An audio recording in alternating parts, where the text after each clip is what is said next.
Histoire de la littérature. Henri Michaud, un grand, très grand, un peu maigre, un peu dégarni, mais grand. Une enfance, ses parents, marchands de chapeaux, à Namur. Puis ensuite, vendant la boutique, s'installant à Bruxelles, mais cet enfant, un peu souffreteux, non, on le met pas au premier étage, on lui laisse sa chambre au rez-de-chaussée, qu'il n'ait pas à monter des escaliers, peut-être un souffle au cœur, on sait pas. Les études, moyennes. Ensuite, qu'est-ce que tu fais? Tu trouves un truc comme pion à Bruxelles, oh non, dans un de ces établissements, un patelin qui est plutôt célèbre pour sa bière, mais pas pour grand-chose d'autre, et puis là, c'est...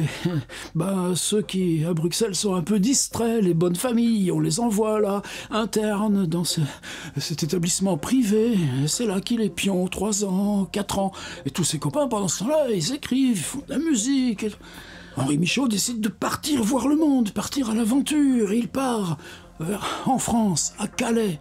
Et là, il trouve un embarquement sur un bateau qui transporte du charbon. Calais, Douvres, Calais, Douvres, 30 km sur la Manche, 30 km sur la Manche. C'est pas ça, c'est pas pour ça que je suis parti.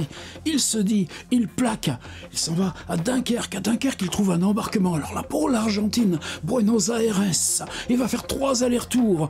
Mais qu'est-ce qu'il sait faire, Michaud? Il sait repeindre quelque chose, là, sur le pont? Non. Il sait aider à la cuisine, là? Non. À quoi on le met? On le met à la comptabilité. Ce qui fait que quand les jours se succèdent sur la mer, t'as rien à faire. Mais quand tu arrives là, à Buenos Aires, il faut compter. Qu'est-ce qui sort du bateau? Qu'est-ce qui rentre? La paye des matelots à faire. Et puis, combien de sacs de patates tu vas rentrer pour le retour? Et donc, est-ce que tu as 1 heure pour aller voir la ville? Est-ce que tu as 1 heure pour aller marcher en ville? Même pas. Et tu repars dans l'autre sens, 3 fois de suite. C'est pas pour ça que j'ai fait ça, qu'il se dit. Et pourtant, dans ces 3 allers-retours, ou dans les petits allers-retours du bateau qui transporte le charbon, est-ce que c'est pas là qu'il se fabrique le futur Henri Michaud, qui s'appelle déjà Henri Michaud, mais n'est pas encore Henri Michaud?